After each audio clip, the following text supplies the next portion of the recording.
Parenting saat pandemi menjadi salah satu hal yang juga penuh tantangan. Perlu ada koordinasi yang baik antara orang tua dan juga anak ya. Lalu bagaimana dengan tips parenting saat pandemi? Kami telah merangkum beberapa pertanyaan dari warganet yang kepo nih ya dalam segmen Tanya Pakar. Sudah bergabung melalui sambungan Zoom dengan Ibu Roslina Ferauli, psikolog klinis anak, remaja, dan keluarga. Selamat sore Mbak Vera. Saya sapa Selamat sore Mbak Mepri. Ya, sehat kondisinya? alhamdulillah ya, 7 bulan masih sehat, alhamdulillah. Alhamdulillah, semoga selalu sehat pastinya.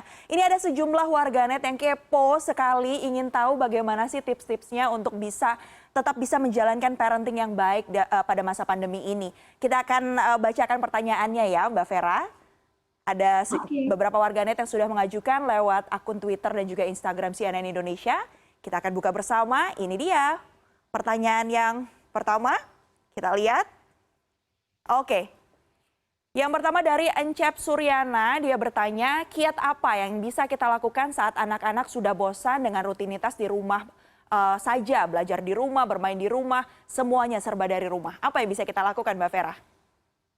Nah, lihat ya, tadi ucapan Bapaknya adalah gini, semua dari rumah, belajar, bermain, semua dari rumah. Artinya apa? Kegiatannya monoton ya, jadi kita bantu anak pahami dulu situasinya. Yang pertama kegiatannya monoton, itu saja. Ya bayangkan 7 bulan di rumah aja, belajar, semua dari rumah, bermain dari rumah, pertama itu monoton. Ya, yang kedua, otomatis kemampuan anak untuk bermain, menghibur dirinya terbatas, karena memang kegiatan sedang dibatasi. Nggak cuma di rumah kita kok, tapi sedunia gitu kira-kira. Yang ketiga, anak terjebak nih sekarang, dalam situasi yang mereka aja nggak punya kendali. Artinya situasinya berkepanjangan seperti karantina misalnya ya, atau school from home yang berkepanjangan dan anak nggak punya kendali. Nggak tahu kapan bisa ketemu temannya lagi, gurunya lagi, dan lain-lain. Apa yang bisa kita lakukan ketika anak kehilangan kemampuan untuk secara untuk mampu menciptakan menciptakan kegiatan buat diri mereka sendiri yang fun, bermain, punya inisiatif gitu kan ya. Nah, bantu anak untuk mulai memaknai kegiatan-kegiatan yang dia sukai. Sayangnya, nggak semua anak punya kemampuan demikian, karena orang dewasa yang mampu memikirkan, apa ya hobinya saya, apa ya minatnya saya. Yuk, kita bantu anak-anak mengenali hobi mereka, minat mereka. Ada banyak yang bisa dieksplor. Kita nge-explore-nya dari mana dong kalau begitu? Mungkin di awal, bisa saja kita memulainya dari YouTube misalnya.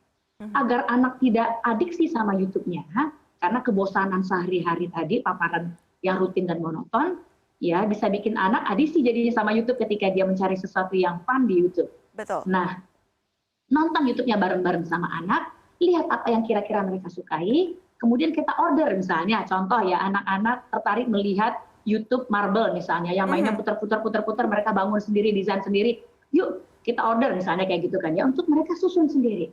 Ya, bersama orang tuanya mungkin. Jadi anak-anak punya excitement, ada kebersamaan baru dengan orang tua, bisa punya hobi baru, bahkan mereka jadi mulai mengenal dirinya sendiri. Ini penting, mengenal diri sendiri, bikin anak tahu apa yang bisa mereka eksplor dari diri mereka. Jadi kesenangan itu dieksplornya dari dalam, bukan dari luar lagi. Gitu kira-kira. Mudah-mudahan ini membantu.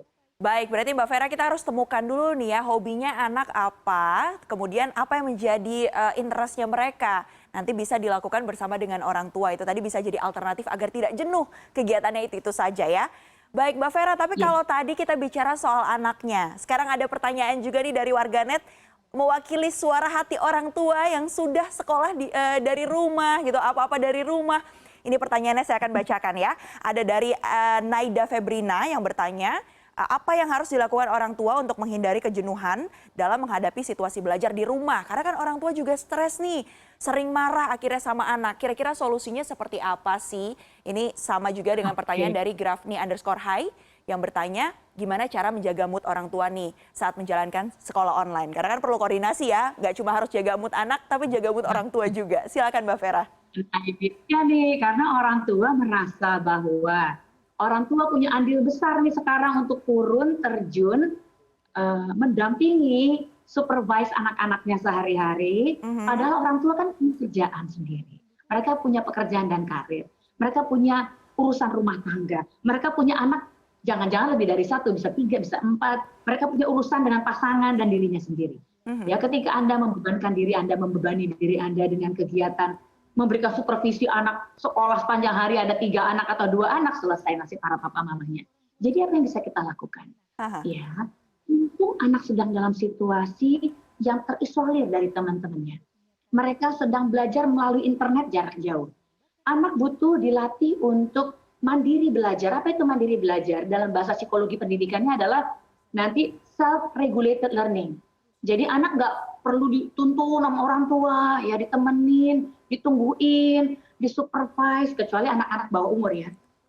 Dan kemudian betul-betul sampai orang tua seharian nungguin anaknya, orang tua akan kelelahan dan ini terlalu monoton, orang tua yang tertekan sebetulnya. Bantu anak untuk regulate, ya proses belajar mereka sendiri. Caranya gimana agar anak mampu mandiri belajar?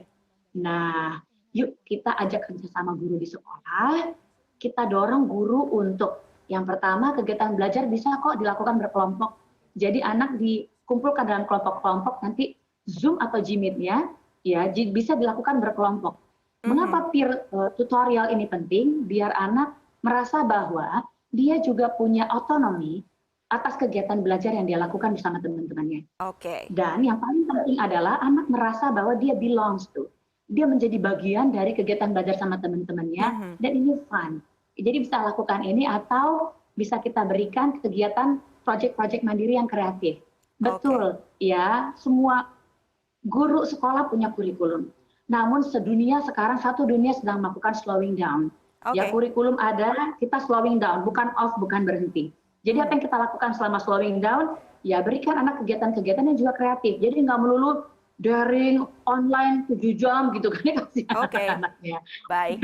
Kira-kira itu salah satu yang bisa kita berikan.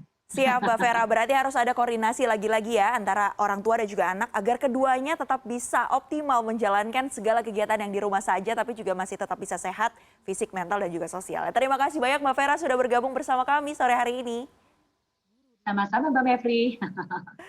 Ya, bagi Anda yang masih memiliki pertanyaan terkait dengan COVID-19, Anda bisa mengirimkan pertanyaan dengan mention akun Twitter kami di @cnn_id_daily atau bisa juga komentari unggahan kami di laman Instagram @cnn_indonesia_tv. Jangan lupa dikasih hashtagnya ya, warganet kepo COVID-19. Dan ini dia, khusus untuk hari Minggu besok, kami akan mengangkat tema bagaimana sih cara menjaga imunitas di tengah pancaroba dan corona. Akan ada dokter spesialis gizi klinis, yakni Dr. Maria Haryono yang akan menjawab pertanyaan Anda. Akan ada rekan saya juga nanti, Fani Maniar yang siap membacakan pertanyaan Anda.